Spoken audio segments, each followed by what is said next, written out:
Hello and welcome to another episode of SoFly. Got you by surprise there, didn't I? Yeah. You didn't. Who, me? Are you talking to who, me? Talking to you, baby.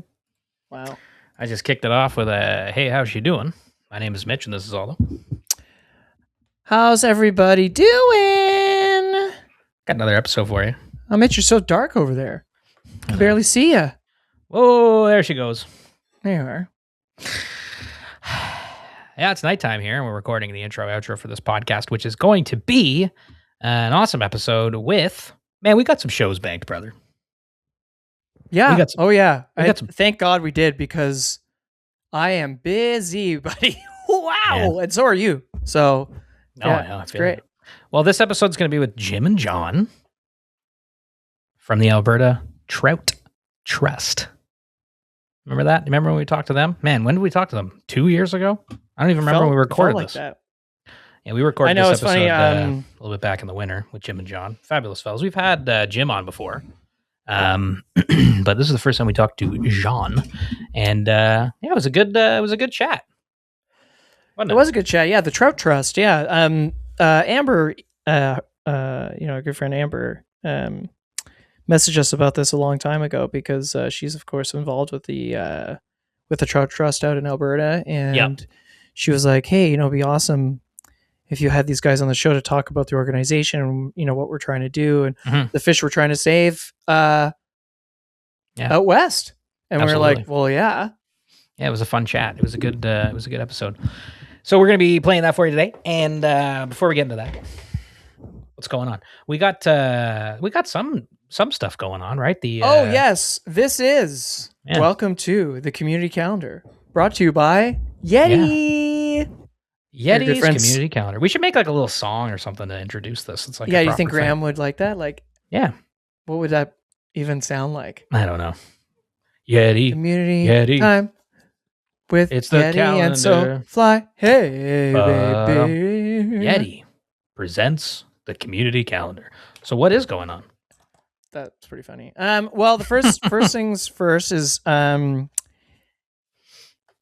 the Upstream Mixer, May 20th. This show comes out May 15th, and on May 20th, the Scale of Change is coming to Toronto, Ontario, by way of the Upstream Mixer from Drift. Drift is amassing with the ASF a bunch of salmon people. Yeah. So Mitchell Roberts is coming to town. Gaspé Coastal's coming to town. A bunch of the ASF people are coming to town.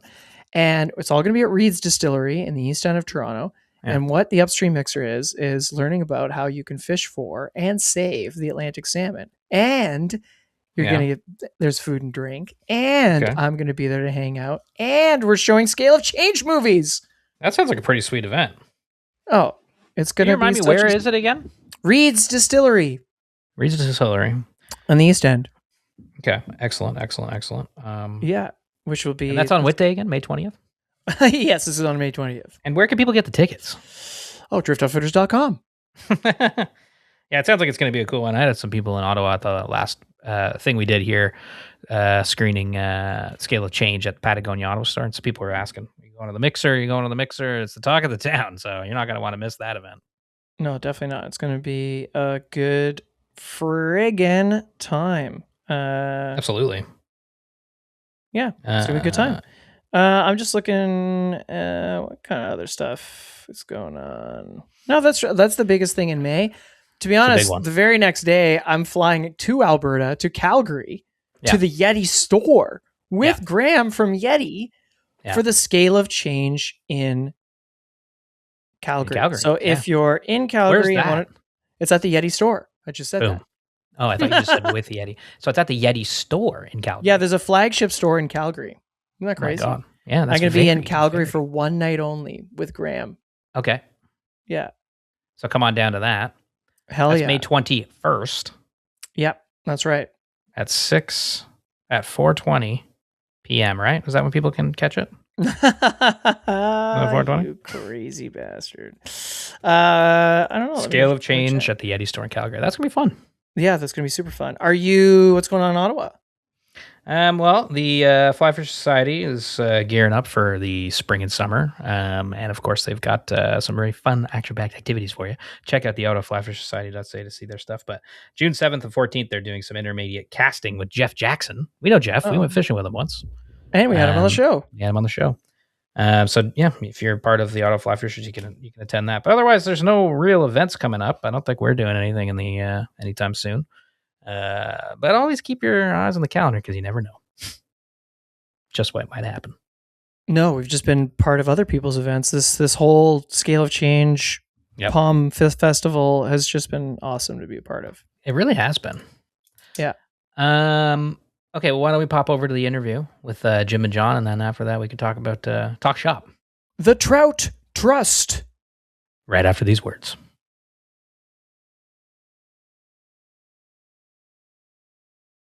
Alberta is full of informed, smart, and deeply passionate anglers, people who care about rivers, habitat, and wild fish. The problem has been a lack of organization. For a long time, anglers have existed as thousands of individual voices, and when government looks for input, what they hear is kind of noise and not focus. Enter from side stage the Trout Trust, a grassroots nonprofit organization advocating for the protection of Alberta's trout populations, with a primary focus right now on mitigating fish entrainment, the thing that happens when fish become trapped in irrigation canals, which is a century-old issue, largely unseen, poorly measured, and often forgot about because it's been seen as kind of too tricky to tackle. The Trout Trust seeks to unify angler voices, bridge gaps in conservation efforts, and influence government policy regarding water fish health. Today, we've got two key members of the Trout Trust with us, John McLennan and Jonathon Wescott. Jim, welcome back to SoFly. Jonathon, nice to meet you. Very excited to talk to both of you. Good. Yes, great to be here. Yeah, where are you guys calling in from? I'm in southwest Calgary in a little place called Diamond Valley. Nice. John, whereabouts are you? I'm currently in Edmonton at a balmy minus, I think, 7 or 8, which is great because I was in Nunavik 2 weeks ago and it was minus 50. So I'll take it. Jeez. Yeah, that's warm for Edmonton, isn't it? I mean, that's like toasty. Yeah, it just happened today and tomorrow, so we'll take it. Geez, the patios are opening up and everybody's coming out for a beer. It's great. Well, we're stoked to have you guys on today. We're excited to chat about the Trout Trust. I think when we first heard about it, it's really cool because, like in Ontario, it's we've got similar problems, and obviously organization is key. And so I think we're gonna, borrow a couple things from what we hear from you today. But maybe before we even get into like what the Trout Trust is and how it started and all that stuff, why don't we just like briefly talk a little bit about your fishing backgrounds and like what Alberta was like growing up and fishing it, back in the day, kind of thing.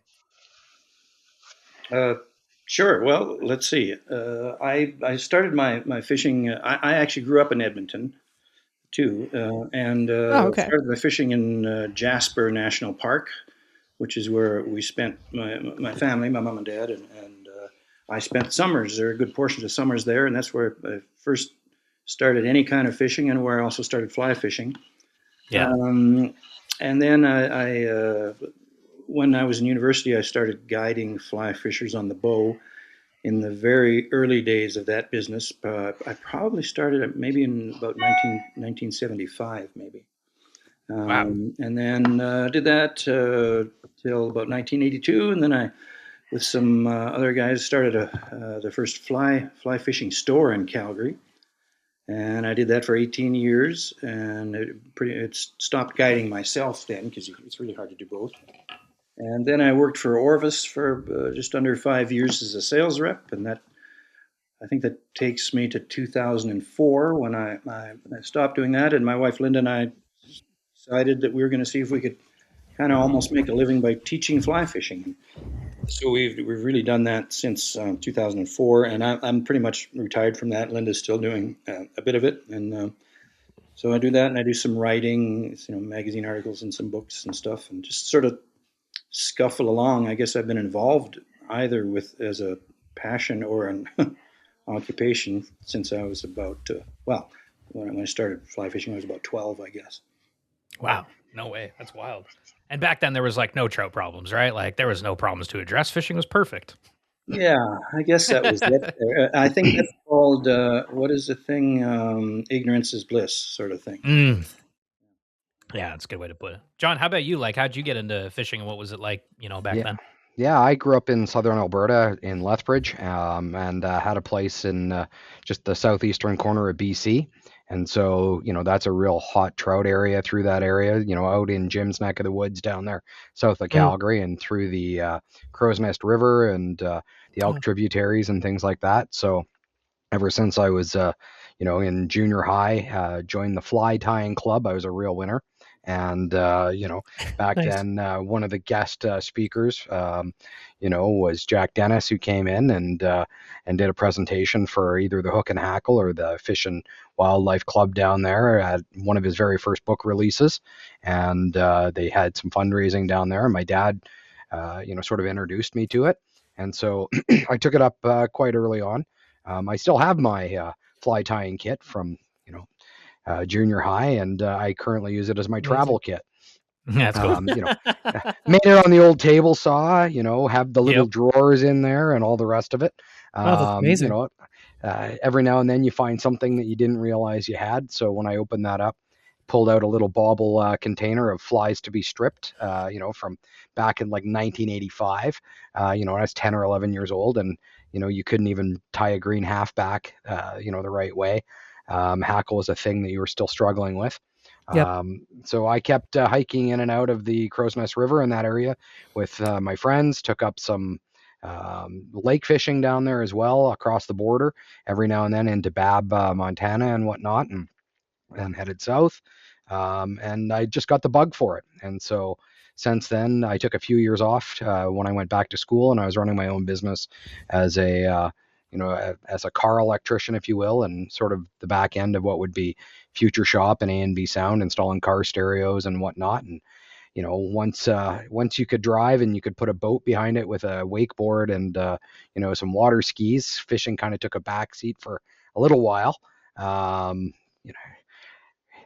Through those late teen years, and then picked it back up and took a little hiatus back at school, and then really realized that with the stress and the hustle bustle of walking into full-time work in an office job, I needed that outlet. I needed that mental health piece. I needed that peace of mind that comes with the nuance of tranquility out with nature again, and went back in full force. And so since then, I've been trying to take a half a month to a month full, at least during the summers, and some other times off, and got introduced to Jim and a few of the guys and gals, and just if I'm not parenting or working, I'm probably fishing. Yeah, that's awesome. Well, that's awesome. Go ahead, Al. I was just gonna say, John, not to. It's not that we don't value you and your time and everything, but for those that listen to the SoFly podcast, episode 135, we actually did have Jim on the show before. So if you want to learn a little bit more about Jim and his history and some of the books that he's written specifically, I think we spent time talking about trout tracks on that episode. You can look up episode 135 and learn a little bit more about Jim, because I think today we're mainly going to focus on, the great work that the Trout Trust does and some issues facing Alberta wild trout. And we were just really excited to have you on. We were connected through our good friend Amber, right. Who is a staunch advocate for wild trout and wild spaces in Alberta. And, us here in Ontario, obviously we speak a lot about Ontario on the show, but it's great talking to other people from different parts of the country to talk, just to see how they're organizing and what they're organizing against, and if we can help by, shedding a light on it. Great. It's awesome to have you guys today. Yeah, and also, I'm very jealous of the Crow's Nest River. I've always wanted to fish. Just saying. Dude, big time. What a cool fishery. God, I would love to fish that river. Yeah, man, Alberta in general is just what can incredible. Be done, It can. Yes, and it will be. There's no doubt about that. So many things to look forward to. But yeah, no, you guys, I mean, you grew up in like an amazing fly fishing place. And I think it's like top tier, Back then, like I know Jim, at one point you were saying ignorance it was bliss, which is I totally get. But like, did either of you guys ever feel like frustrated or powerless as anglers over the years back then? Did you feel like you had issues that just weren't being addressed? And that's a pretty frustrating thing, Well, I can go first if you want. Yeah. A long ways back, it's not that I had specific. Well, I guess I did have specific worries. I was when I was working on the bow, it was pretty apparent that its situation was kind of precarious because it flowed right through, back then, 500,000 people, and there had it was kind of pretty remarkable that it had survived that, and in fact thrived, I guess, through that as a trout stream. And I just thought, but boy, if this growth carries on like it seems to be, what are the chances of this being around in another 30 or 40 years? And as it turns out, it's still around, but it's been more good luck than good management, I suppose. And so I got involved way back then in starting to bring Trout Unlimited out to Alberta, and so I guess I was concerned, although I couldn't tell you exactly what the concerns were. Just an overall sense of there are a lot of things that could go wrong here. So yeah. And you're right. Like, it was interesting. You say it's like kind of more luck in that case than good management, which was a good thing, I guess. But yeah, I suppose. Yeah.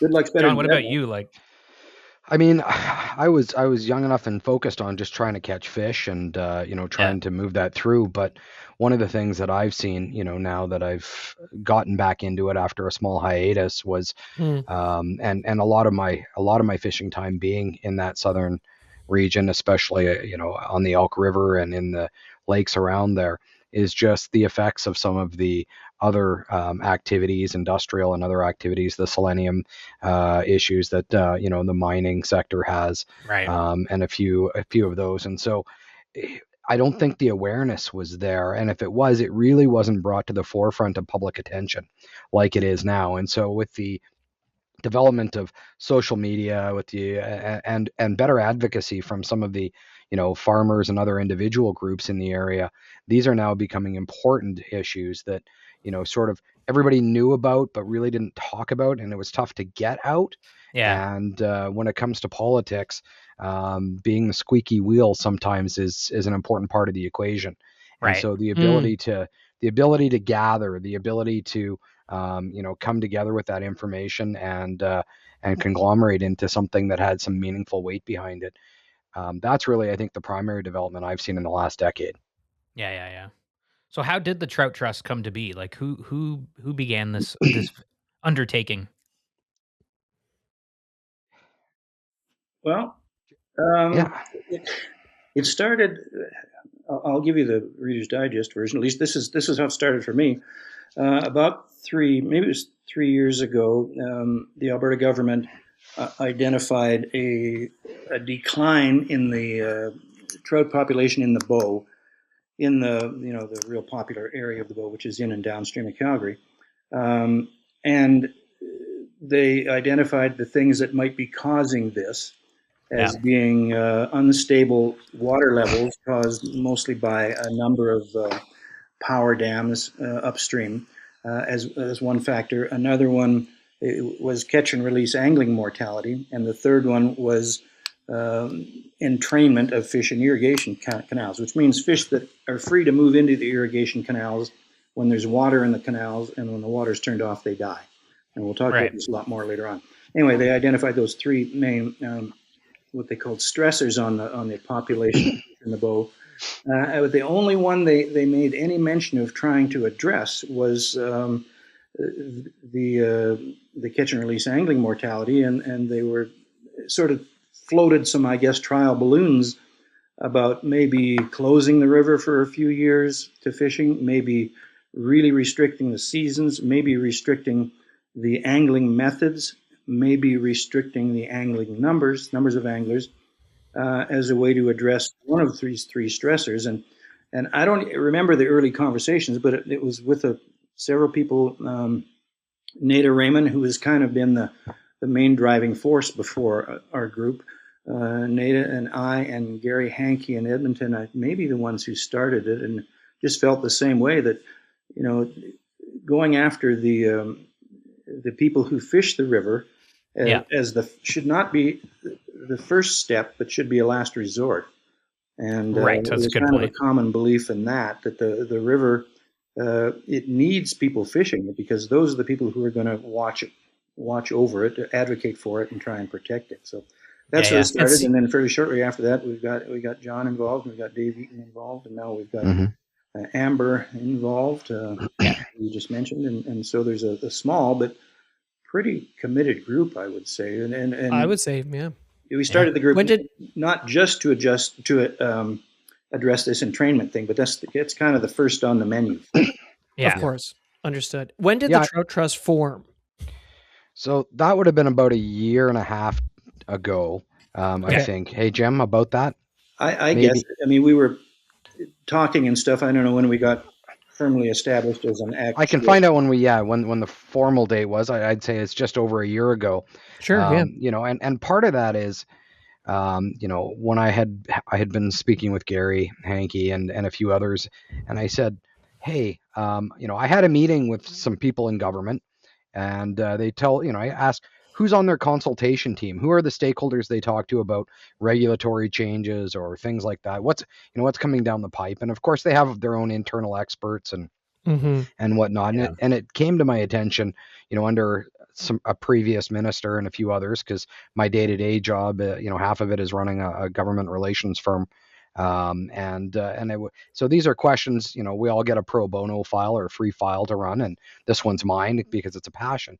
And I found out that, it was a very small group, and the group, wasn't necessarily, those focused specifically on trout, unlike, the hunters that are well organized and have, some bigger budgets and things of that nature. The angling group was a bit fragmented, and the ministry, while they had a handful of people that they had relied on as stakeholder input, there really wasn't a zealous advocate for trout at the table. And so, it was at that point that I said, hey, what we really need to do is, in Jim's words, I'm cheering for the fish, and somebody's got to cheer for the fish and step up for it. And that was really sort of, I think, the organizational point where, after Jim and Nada and Gary and everybody came together, it was, how are we going to do it? And the how really got translated into, let's get the group organized and let's get it in front of decision makers, in an educated, responsible, merit-based discussion on why this is a problem, how it's a problem, and not just entrainment, but a number of the things: fish education, fish handling, fish ID, conservation issues, all of those things. And it really came that we should just pick one of these as, one of the most urgent and one of the most identified and probably the longest standing issue of the group. As will be known, this has been known to the Alberta government for nearly a century. Wow. Yeah. What is fish entrainment, and what is the solve for it? Because I feel like it's not just an Alberta issue, it's anywhere there's farm fields, it's a problem. Yeah, Jim, want to break it down? Okay, well, it's just anytime fish get trapped in a canal coming from the river, and that happens in southern Alberta, and in a number of places, and probably the highest profile place is on the Bow. There's actually two irrigation canals that are diverted from the river, one right in the city and the other one about 40 miles downstream at the little town of Carsland. And so the water is diverted off the river and distributed out into the irrigation district, where it's sprayed onto crop fields, which is all fine. Irrigation is a big part of Alberta, and especially southern Alberta, and it's dry down here, so they need some irrigation. But when these canals are open, the fish can move into them. I don't know if there's even any particular reason they move into them. It's just that there's nothing stopping them. Right. So I think the water starts going into the canals maybe about, I'm not sure, John, but in the spring, April or May or something. Yep. And they flow right basically until growing season is over, which is, I guess, late September or October or something like that. And then the tap is turned off, and whatever, the fish that have moved into the canals and haven't moved back, their water is removed from them if they want to. Right. So they die. And we've got photographs of dead fish under the ice in remaining deep spots, when the little bitty bits of water that freeze over in the winter. So that's basically the issue. And we're not trying to restrict irrigating. We don't want to stop the irrigation water from going down the canals. We want to stop the fish from going down the canals. Because it's funny because when I talked to somebody about this, nobody thinks it's a good idea that the fish should die in these canals. Everybody agrees this is terrible, especially since it was first identified and documented in 1910. Wow. And nothing's been done. So everybody thinks the right thing to do is to keep the fish out of the canals. Maybe I'm jumping ahead here and hogging. No, not at all. Time. I don't want to do that. The only thing that's been done, actual thing that has been done to try and address this situation at all, is Trout Unlimited in Alberta, and specifically, I guess, in Calgary, has operated what they've called a trout rescue every fall before the canals are turned off, before the water is turned off, and they get volunteers. And they go down and they catch a bunch of fish with electrofishing, and they net them and they put them in a truck and take them back to the river. They've been doing this since 1998. Wow. And the unfortunate part of this, they're still doing it, however many years later this is, almost 30 years later. The unfortunate part is, I think the public and even the general public and even the angling public has misinterpreted this as a solution to the problem. It's not a solution. I don't have the numbers on the top of my head, but the numbers of fish that they catch, John, you probably know them, but I have it here, data. Jim. I mean, at the end of each irrigation season, the rescue crews come in, and they save the stranded fish and try and put them over, and some of the examples are like 9,000 fish in 10 hours came out of the Carsline Canal, but the truth is you're really fixing a problem that started 6 months earlier in April when the canals were opened up and the fish started in there, and the fish keep getting sucked in every single day. Albeit a very dated study in 2003, they estimated that only 1.3% of the rainbow trout were actually rescued. So, really 98 out of 100 of the fish die. So it's not really a solution. It's a last ditch effort. And, that leads to sort of a discussion of the scale of the problem, because you think, how many fish can get really trapped in a canal on the way through? I mean, it's just a couple of small diversions and whatnot. But, when you realize it's not a rare event and it happens every day, and there's nothing stopping from, the fish from entering, and they get swept into the canals as the canals open up with the rest of the water, and it happens for all of the continuing months. And then on either side, they're either trapped in shallow water with high temperatures and low oxygen, or they're trapped when the canals are shut off and they freeze, and the canals are either run dry or frozen. But the monitoring data over the last 2 decades of monitoring data that they have, so let's count it 2001 to 2023ish, so not that long ago, over 18,000 trout and 76,000 whitefish were entrained in just one of the irrigation systems, and that's at the Carsland Bow River Headworks Canal. So it's not a small amount, and when we look at what that looks like as a percentage, on average, the estimates are, according to the studies out there, about 8.5% of the entire Bow River rainbow trout population is lost each year at that one single site. That's crazy. And because the river itself is flow regulated by both the amount of runoff and melt in the spring and the dam at the source of that river, often you get some flooding, and you get some other types of high water and low water events. And so in 2021, when we had some water spikes, that 8.5% number spiked to 25%. So 1 in 4 trout got lost in a single season just from the one canal.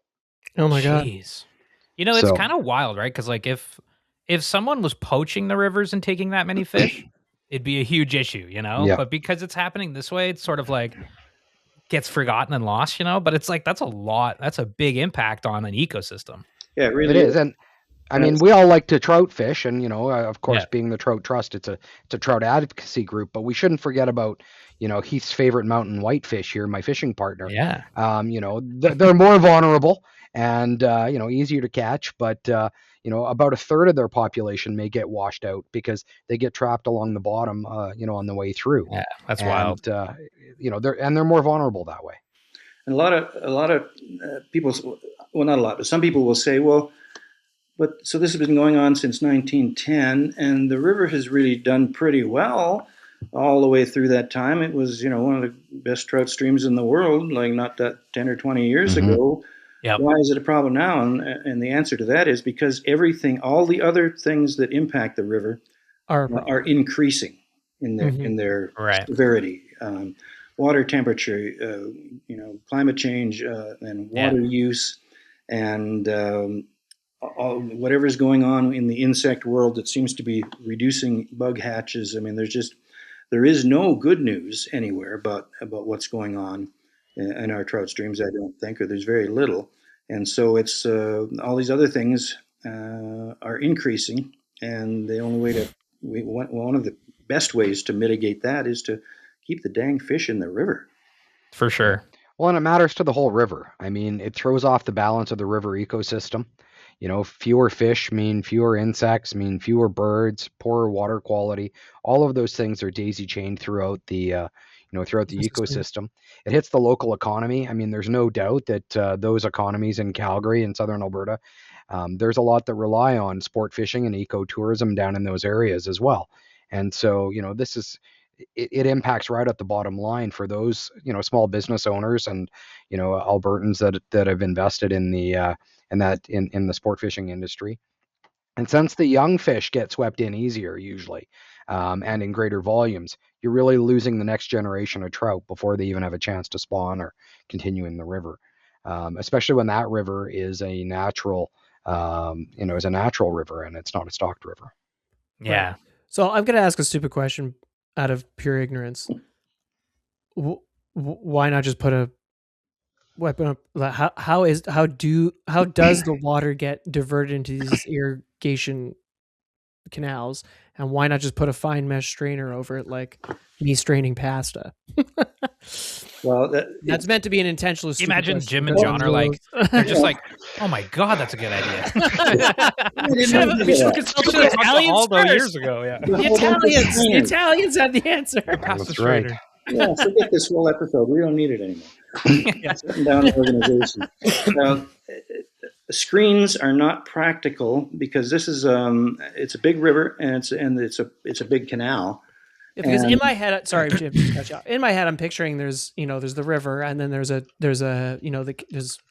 two ways. There's like a canal it could be like a spillway kind of thing, or there's literally like a pump. There's a pump or a pipe or something like that to irrigate the water. Maybe I'm wrong. So I'm just kind of trying to picture this in my mind. It's just a diversion. They're both in the city and at Carsland. There's a weir, which it's hard to describe a weir, but it's a structure that it doesn't block the flow of the river, but it slows it down and keeps the level high enough that there will be water can go through the canal. And then there's just they put in a canal and it just moves out right to the mouth of the river where it hits the river, and the water that's there turns right, and the rest of the river over here keeps going straight. I think I got that right. Basically, like a canal, like a stream they've just built into the farm. That's all it is. And but it's a pretty big. The canal carries quite a lot of water, and also the nature of the river makes a screen really impossible. There's a lot of plant growth in the river, and there's enough fluctuations in water level that at times there's quite a lot of drifting weeds and stuff, and then in runoff, everything in the whole world is coming down the river. Trees and bushes and branches and wild change in flow and whatnot. Yeah, it has to be something more sophisticated than a screen. But there are many, many devices that are used in other parts of the world. I think John probably knows more about this than I do, but some of them are really pretty interesting and involve light and sound and stuff like that. Yeah, there's lots of fun things out there that some are even on the cost-effective side with to take the eco responsibility of both the public and the government seriously, so that they can implement or at least investigate these types of devices. Alberta has about 8,000 kilometers worth of irrigation canals. So for our American friends, that's about 5,000 miles. That's a lot of canal work. It capacities, almost 2 billion cubic meters. That's between canals and pipelines and all the rest of it for the irrigation side. But it's been identified in other jurisdictions, the entrainment issue as an issue, and it's addressed, in a number of ways. Those fish screens that we talked about, they do have self-cleaning fish screens. So once all the weeds get bundled up against one side, it flips over, the weeds dump out, maybe you lose a fish or two, and then the screen just pops itself back up. Right. So these are barriers that are placed at the canal intakes. They let the water through, but not the fish, of course. Used widely in the US, Europe, and the mesh is a fine mesh. It's an Italian fine mesh. No, I'm just kidding. Yes. It's a creamy taupe. No, the thinnest of NA. And so it's small enough though it protects a lot of the small fish. The other thing that happens is you can have bypass channels, an escape route for the fish as they get closer to the canal.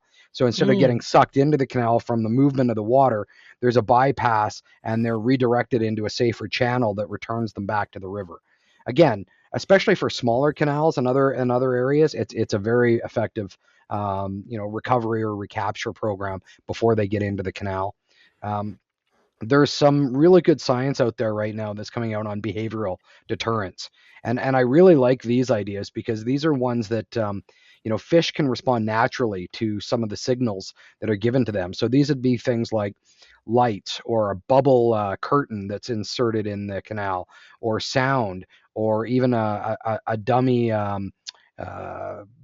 predator like, a large dummy goose, or a hawk or something that's bolted to the thing. So that way they're guided away from danger zones, into back in away from the canal. And fish friendly canal designs. I mean, it's a little late for that, for our existing ones, but new ones. Old ones can be retrofitted, and the newer canals can be built, or old ones retrofitted with better shapes, smoother flows, so that it slows down on the intake speed, so that the fish can, they feel that pull, and they still have the ability to divert themselves out of the intake process, and that way they're not trapped in the first place. One thing that we don't use is any real-time monitoring in a big way. Cameras or tag detectors to track fish movement in real time, so that managers can see and adjust operations for those things. So there's a number of those types of options for entrainment prevention. Okay. So, I mean, we're probably going to talk longer about this, but if it's identified as a problem, and there are some identified solutions or mitigation strategies, let's say, that maybe aren't currently being implemented, and if the angling community and the conservation community is, wanting to mitigate this issue of entrainment, and you're saying that, like, obviously the farmers and landowners, like, why wouldn't they? They don't want trout in their irrigation canals either. Where is the pushback? Is it just budget? Is it money? Or what's going on? I think it's awareness and budget. Okay. I mean, these are the two things. Again, if it's not a problem and it's not on the public stage where it has some, political capital attached to it, or, it's brought to the attention of decision makers, even though they know it, it may bubble up from administration. I mean, the Alberta government's own commissioned entrainment report in 2024 recommended those exact combinations of deterrence, screens, bypass systems, behavioral deterrence, improved intake design, and monitoring systems, and identified the lack of retrofit. So it's not like it's not in the government report somewhere. It just hasn't been brought to the forefront as an issue. Alberta has historic infrastructures, so it's built decades ago, long before fish protection standards. So retrofitting older irrigation canals are expensive and they're more difficult. Yeah. Cost and funding priorities. I mean, right now, the legislature sits today, I think, for the first day of session. I know because I think I'm having an event at my office. And, with that, what are your funding priorities? There's only one taxpayer, there's only one pocket. And is it going into fish entrainment, or is it going into all of the other government priorities that have been identified in the last few months? Jurisdiction. There's always a little bit of a battle over jurisdiction and responsibility. The irrigation districts, the provincial government itself, the federal oversight of water. So, we can identify the problems, but who's going to step up and be a leader? And, that's where the Trout Trust wants to, engage each of those, decision makers and say, okay, you should be a leader in this. And this is the time to, come to the forefront and make some decisions. There's also other competing pressures. I mean, you've got low flows, you've got drought, you've got climate change, angling pressure, and fish disease populations. So entrainment is really one stressor among many, and that's why often policy is divided.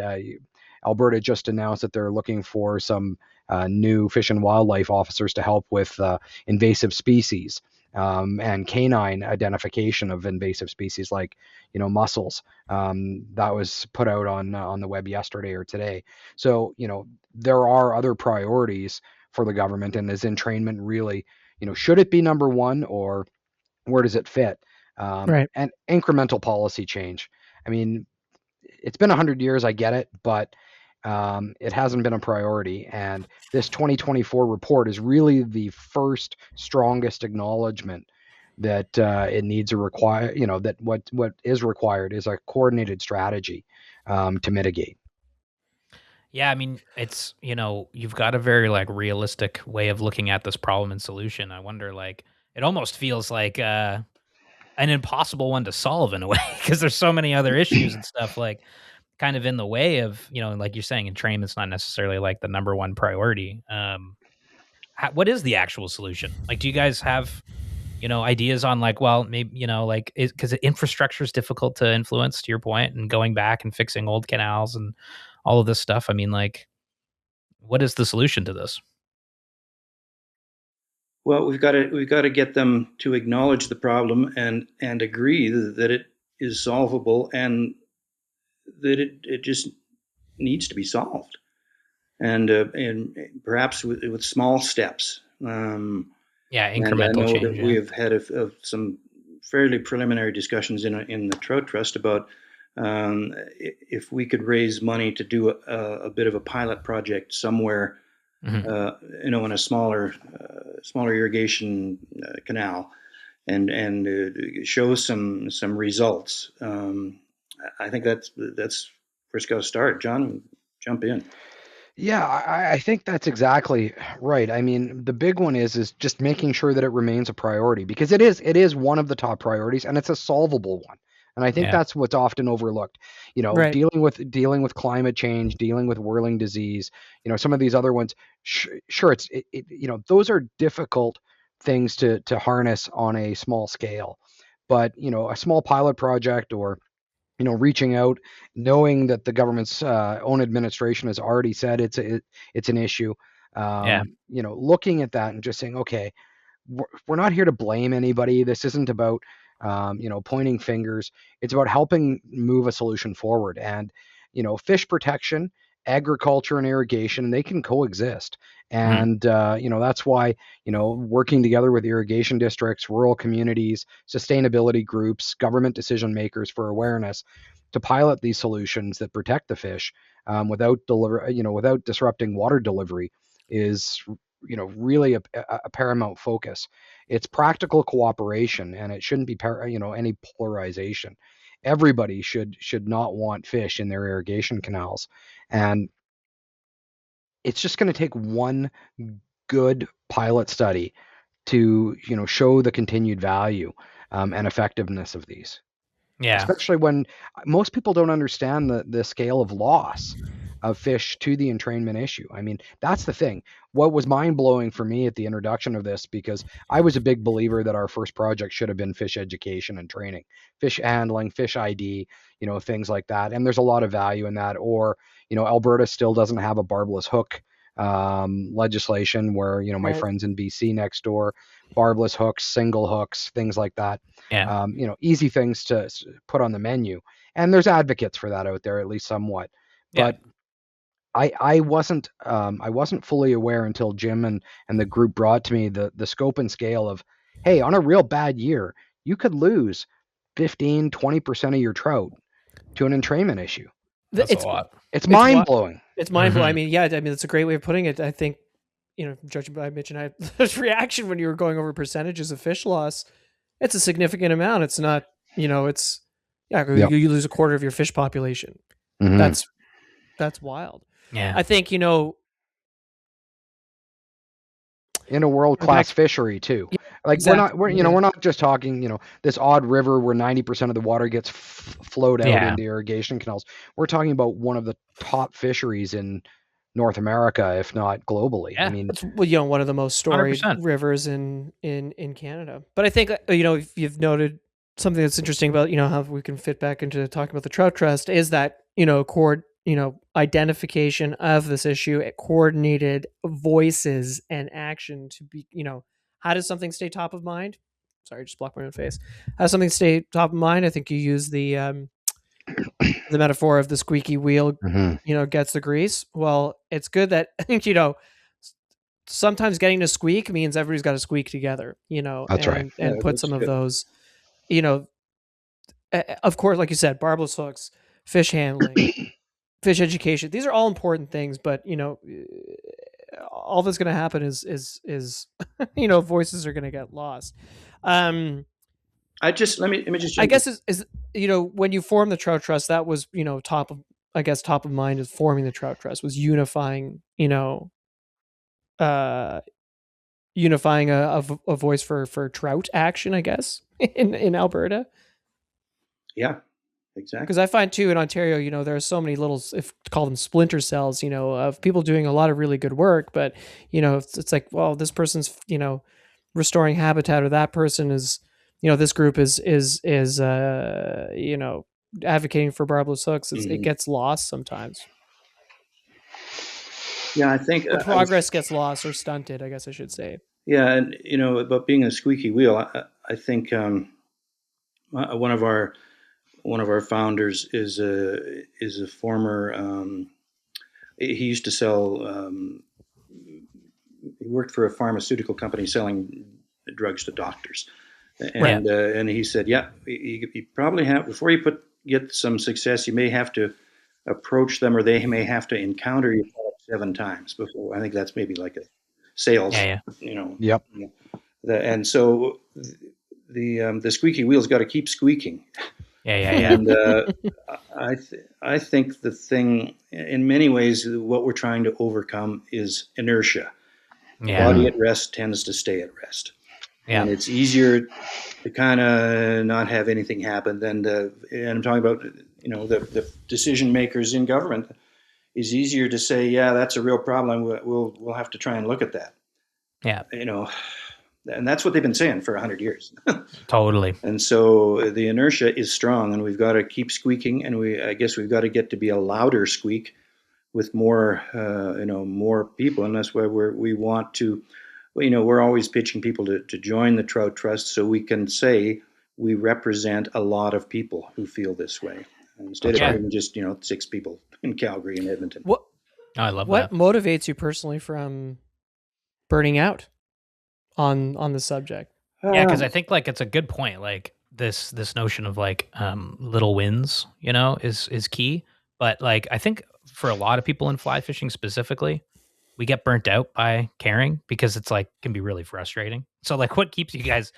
How can you keep yourself doing this for the next decade plus and being squeaky forever? Well, I don't know. I guess what I would say is, for now, we're all. It's a real bee in our bonnet, and it has to continue to be one. Yes, I expect some of us will get worn out or burned out or, old. Not talking about anybody in particular here, but I think that's a good. I think the meaning in that is that we do need to get some younger people well, not necessarily other people, some new people coming in, and Right, we have new had waves. some of that, and we will get some more of that. Yeah. And so that it doesn't have to be the same people doing everything forever. Yeah.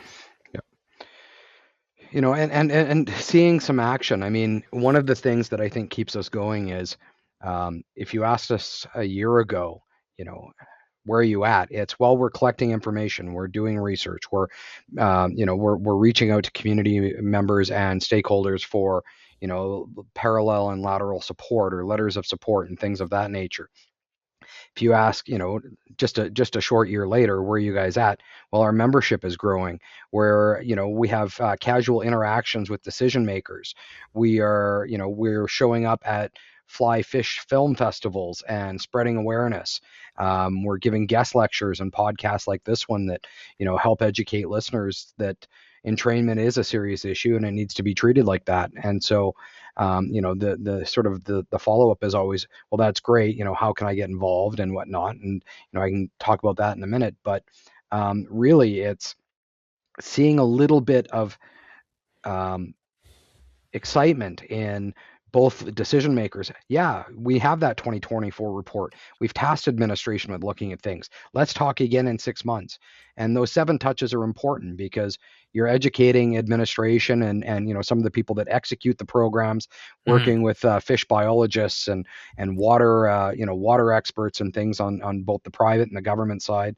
And at the same time, so that's your sort of bottom up approach of education, and then working from the top down, making sure that you're continually on the cabinet's mind, the minister's mind, and the decision makers at the top, saying, hey, you haven't forgot about us, have you? Hey, when there's a stakeholders meeting and you want to talk about new regulations and things, make sure we're on the list. Hey, we represent some of the most devoted, passionate anglers in the province, and and gentlemen oracles like Jim and Gary Hankey, who have done this, and they understand and they've seen the changes in the development over time, and say, you guys are missing out on an opportunity as decision makers from learning from some of the very best and some of the most experienced in the industry.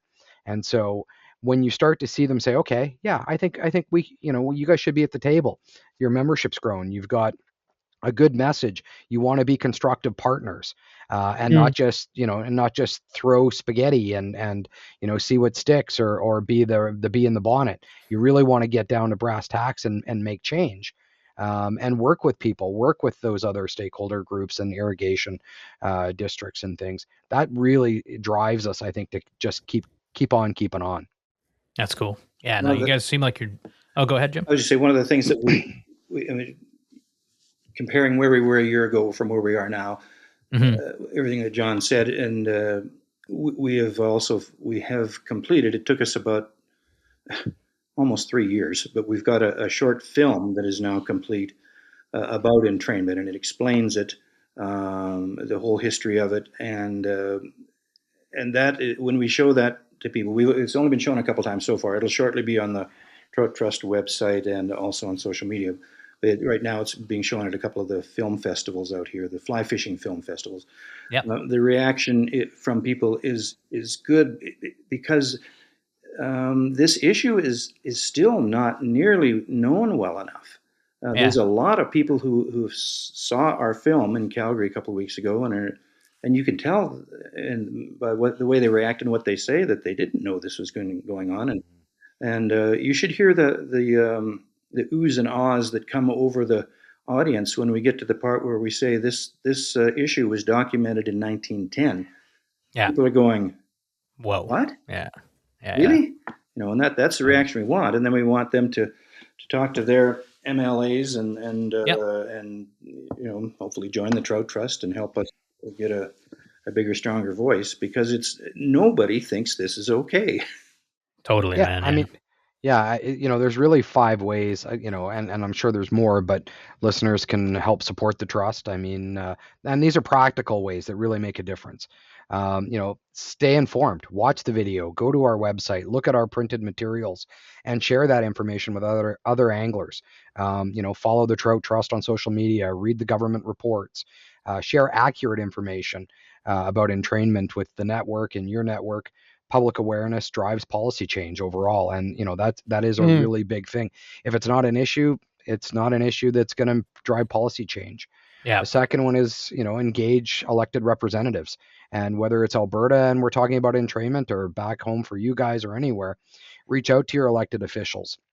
Even if it's just your local reeve over coffee at the A&W, on a Sunday morning, or your MLAs who are going around, while grandma is out and about, reach out to them and ask how fish protection is being included in irrigation modernization policies or water policies.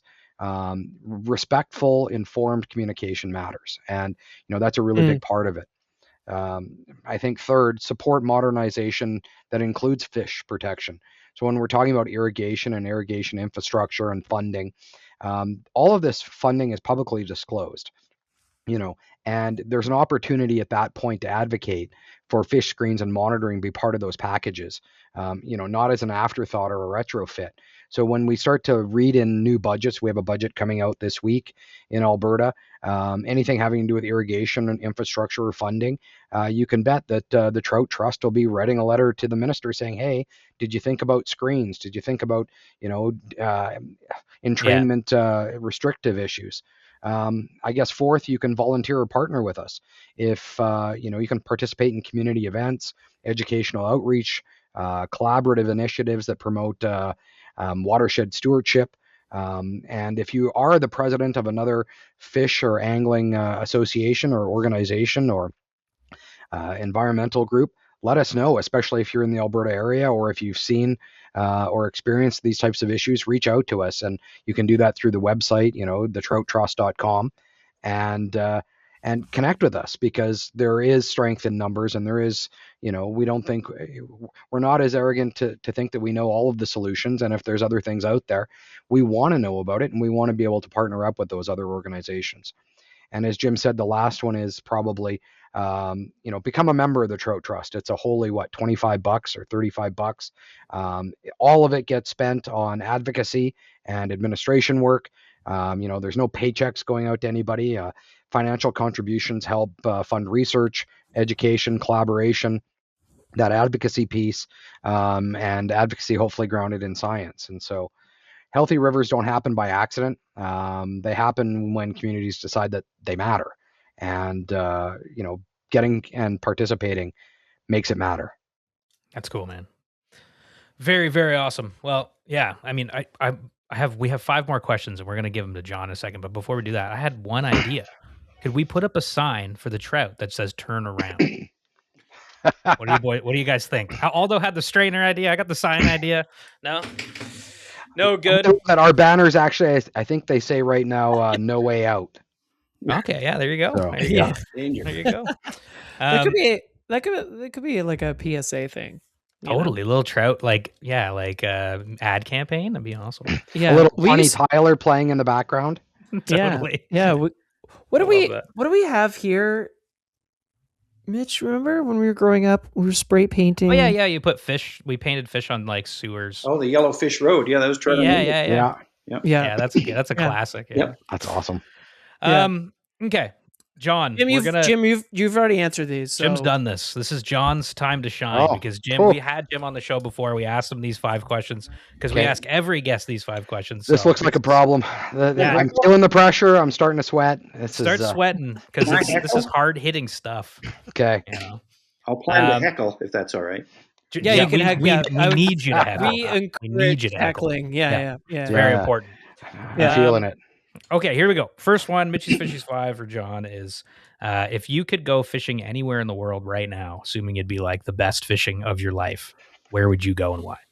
Oh man, that's a tough one. I'm going to heckle. That's number 2, but sure. We'll start with that. Wait, number 1. Where are you going to go and why? It's like 2 at 1, cross-examination 101 here.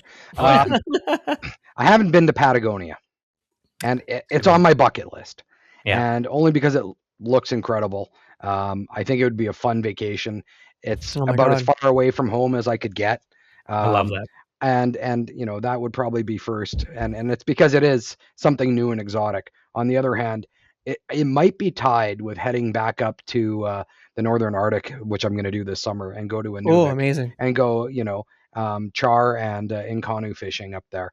And I haven't done that either. And I spend a bunch of client time up there. And so, I'm really excited to just pure wilderness, right? I mean, middle of nowhere. So super wild. Fishing under the midnight sun is going to be amazing. I did that last 3 years in the Yukon, and the sun dips down for about an hour because I usually go ice off at the second or third week of June. And last year we fished 23 hours that day. It was awesome. Wow, that's wild. That's so cool. If only the only place where the fishing addiction could get even more serious. Everybody's inside sleeping, and I'm still out there, chucking bugs. It was awesome. I love that. Yeah. Okay, number 2, which is number 1, but what? Okay, it's okay. We've only been doing this 10 years. What fly rep? No, I'm just kidding. If what is your favorite fish and why? Would be the question. If you had to pick a favorite fish, what would it be? That is the toughest one. It might actually have to be a Bow River rainbow. There you go. There is just an amount of action there in terms of jump and speed and thrust, and when they hit a downriver stream and you're barely hooked up on a on a small nymph, and the panic sets in. It's incredible. It's incredible. The fear, and your netting partner's running down with no shoes on because you're right next to the boat ramp, and there's Paula going mock chicken with the thing, and it's just running and running. It's awesome. It's awesome. So yeah, man, I love it. Okay, number 3 is what is one of your best or favorite fishing memories? You had to pick a favorite fishing memory from all time. What would it be? I have a bunch of great ones when I was a kid, but my most favorite one is probably last year. As I said, I take a bunch of time off with the summer, or 2 years ago, and I would say that there's 2 of them. We spent I think 19 or 20 days fishing back to back about 18 different streams. My fishing partner Heath and I, and a couple of those days. Especially at the beginning, the weather did not cooperate, and it's that famous "don't worry, it's going to miss us," and then the hail balls come down, and the lightning starts, and you're in the middle of nowhere. And then one of those days we were out with Jim actually, and the hail comes, and everybody heads home. We tough it out. And all of a sudden, the clouds part, the sun comes out, and the mayfly hatch is epic, just absolutely incredible. And you go, these are the days that and nobody else on the river. These are the days it's made for. They make memories. Man, that's so good. That's getting me stoked for just like spring too. Oh God, I know. Jim rowing the drift boat might have been second. So what's that? Said you rowing the drift boat might have been second. Yeah. If not, yeah, those were fun days. Yep. That'll be fun. Man. I love that. Okay, number 4 is geez, although what's my God, why do you fly fish? Why do you fly fish? Why keeps you going back out there? Yeah. I used to do it because it was fun. Yeah. Now I do it because it's fun, and I get the ability to focus on myself and the river. And, you hear all these stories about, veterans in the U.S. and mental health and all of the rest of this. Yeah. For me, I work in a fairly stressful job, day in at an office, and the ability to completely disconnect. Yeah. And really get focused on nothing but the fact that, you can get better at fishing, but the idea that I can still go out there and get skunked on a good day, and the randomness of that, and the ability to keep trying to get better and just check out, that's it for me. It is a euphoria like nothing else. Yeah. I love that answer. 100%, man. Fly fishing was fun when you started, and now it's like a lifesaver, Absolutely. Yeah. It was life-changing for me. Yeah. I really started taking these weeks off about 3 or 4 years ago during a high stress year, and it was life-changing. Yeah, like it actually great. Physically has physically, great, I came back a different person, relaxed energy, things that I don't find in anything else. It's a source of personal satisfaction. I love that. Okay, number 5, the last Mitchie's Fishies 5 is, what fly pattern best represents you and why? If you were a fly pattern, what would you be? I have to give away my secret weapon, a Western coachman. Nice. A little shaggy, a little rough around the edges. Yes. Pull it hard and, it'll be under the water, and hey, it's kind of an emerger. It's kind of a wetty, and, on a good day, grease her up. And if there's ever one that is your sole confidence fly, that's me. And I think it's a universal, and I like to think that I might not be great at any of these things, fly fishing, but I like to fish the lakes. I like to fish the rivers. I like to, go into a delta and a pool. I'll toss streamers, although, nymphing may not be my preference, but that universality of what is, of what is me fishing is also the same of, that Western coachman coming in. He's a do-it-all for me. You bet. Yeah, that's awesome. Great answer. I don't think we've ever heard that fly before. So that's a Western great. coachman? No, definitely not. No, but everybody likes the pretty ones. Yeah, I was afraid you were going to say a San Juan worm, John, and I was just going to. Thank you for the Western coachman. Yeah. Yes. Jim, I can't remember. It doesn't get enough public. And I'm glad about that. Back in the late 80s, early 90s, it was a go-to, and now it's a little forgotten. I love that part. So you can delete this out of the podcast because we don't like to share these secrets. That's awesome. Jim, I can't remember what your answer was, but would you change it? Like what fly you would be? I can't remember what it was either, so I don't know if I'd change it or not. What would it be now? This is the one that will count. If you were a fly, what would you be? Yeah. 3 years later, what fly are you going to be? 3 years later. Go back and see if it was the same. Most represents me. Yeah. Well, probably the San Juan worm. No. Too good. Oh, no, I don't know. It'd have to be dry fly because I like that best. I don't know. Maybe, how about a Parachute Adams? Great. I love it. I knew you were going there, actually. Yeah. Oh. I did. I could have guessed that one right out of the gate. I did. I just decided. I was thinking of some other ones too, but I just... You've got the Parachute it. Adams aura. I like that. Yeah, absolutely. That's probably great. Mitch's most fished dry fly. Oh, for sure. I love that. It's a great fly. Yeah. Yeah, it's good. Yeah. Last question, I guess then, John, where can people find out more about the Trout Trust? Like, how can people get involved? Where do they go? The easiest way, the trouttrust.com. Everything's there. You can subscribe, you can sign up. You can even sign up without being a member, just for updates if you want to. Although I encourage you for the small amount, doing an annual of 25 or 35, I think it's $35 is worth it. You'll get updates. You'll get, we have fundraisers and things like that are really a lot of fun. Guided trips and stuff to help raise some awareness and funds. Social media, we're on Facebook, Instagram, all the rest of it. So the Trout Trust in all of those, hashtag it up and include us. If you got something neat on entrainment, tag us, and we'd love to, collaborate and be a part of that. Amazing. Well, anytime you guys have an event or something going on, send us an email and we'll talk about it on the show, because we love to do that. We do a community calendar at the top of every show. So, be awesome and on to our include Instagram that and stuff. So if you have stuff coming up, info@snowfly.ca. March 23rd or something, right? Oh, here we go. The first one. What do we got on March here? Let me get my calendar right here. Let's see. March 25th. Oh, no. March 25th. That's something else. No, that's March 12th. It's around that. March 12th in Bragg Creek, Alberta. That's just west of Calgary. There's going to be an IF4 fly fishing film festival night, and we're going to be, along with the formal films, we're going to be showing our film called Trapped Still, which is about... Oh, cool. So. Okay, great. That's the one I was thinking of. Okay, yep, that's March 12th. Can't exactly remember when the show's coming out, although, but we can... oh, right. We can mention this before the show comes out. Yeah. Or hit up the website, and we continually put stuff up on socials.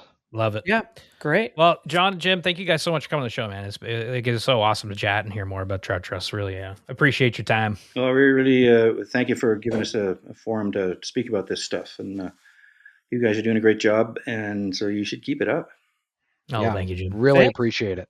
Yeah, no problem. All right, guys, have a good one. All right. Thanks. Cheers. And that's Jim and Jonathon from the Alberta Trout Trust. Fine fellas, doing some cool work. Thanks, Amber, for introducing us to them and putting the Trout Trust on our radar. It trout streams and rivers are constantly up against all kinds of stuff, so you always need to be doing something to help them. I think these people are doing fine work. Yeah, it's just the beginning, right? It's about unifying a community of passionate anglers and people that want to help and people want to see their stream succeed. And for sure, it's great. It's great. We have great organizations here in Ontario and across the country, so it's cool to see what other people are doing in different provinces to see, like maybe we can adopt some of their practices here. Brother, no doubt. What's going on with you? You going fishing soon? I hope so, man. I'm just been restaurant man hard these days.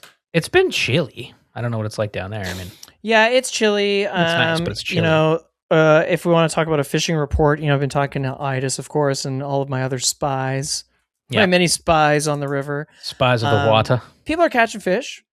Josh, obviously, classic Josh, catching great fish. But it is slower because it is colder. And, the bugs haven't really started popping off yet. But, it's close. Oh, yeah. It's close. Absolutely. The trees definitely pop this week in terms of like the buds and the leaves. Yeah. And, it's mid-May, so we're starting to think about mayflies. Yeah. But like specifically, I've got, everyone's probably got that Hendrickson hatch rattling around their brain, and we're excited to see that on the rivers. I know we got some BWOs and all the smaller stuff are coming off. Sure. But yeah, I think the, fishing's been good, but it's cold and it's been a bit slow. But I am excited to get out this week. It's May 11th. I haven't been fishing yet. Yeah. What is going on? Yeah, well, it's just gearing up, brother. Like, got the whole season ahead of us. Oh, hell yeah. Beautiful season. I'm actually going to Algonquin Park at the end of the month, which will be fun. Oh, yeah? What are you doing there? Me and a couple guys are taking our Nova craft. Oh, eh? Some brook trouty water. A couple of lads taking a couple of canoes up on the old Algonquin Park water network. That's smashing, isn't it? It is smashing. I'm gonna give this a try. Sam James gave us this. The coffee company gave us these. Instant coffee pockets. Oh man, thanks, Sam. I saw Bobby, our buddy Bobby, who helped us with our Sotos merch. He was trying them out, but it's. I haven't had them yet. I've had the espresso beans. They're very good. Oh, nice. But yeah, I'm gonna try these out in the woods.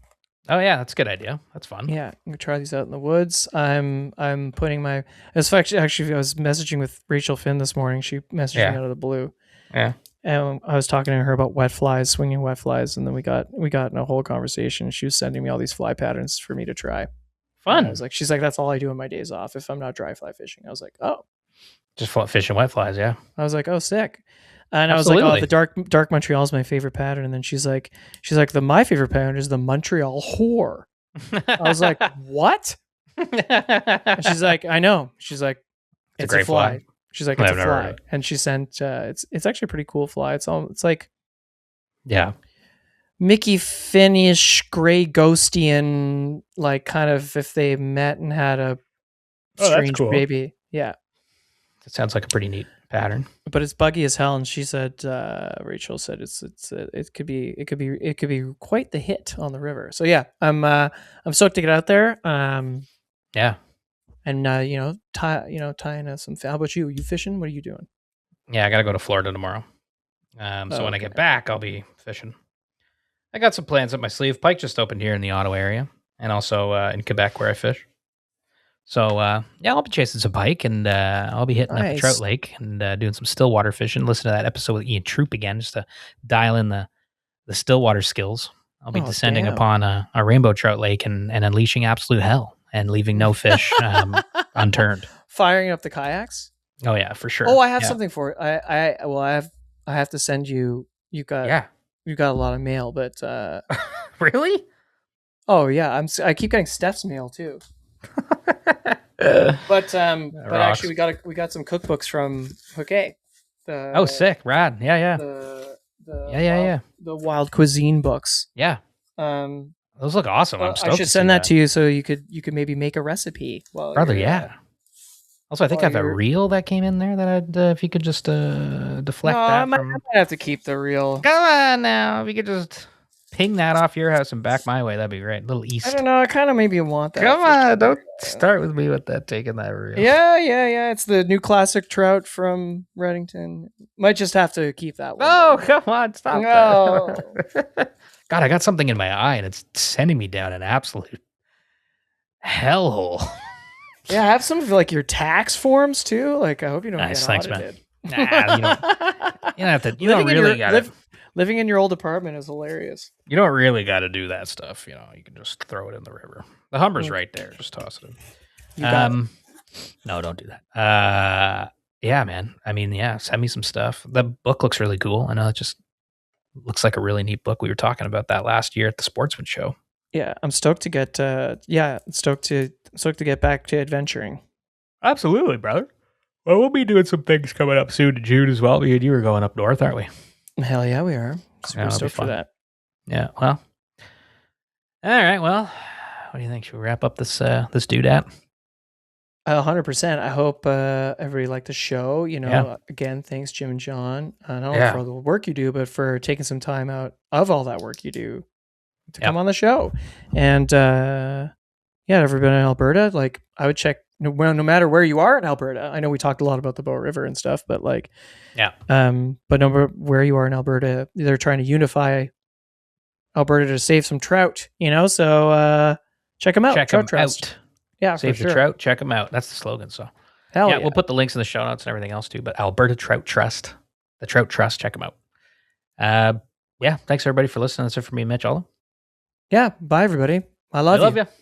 Hey, we were synced up today. There we go.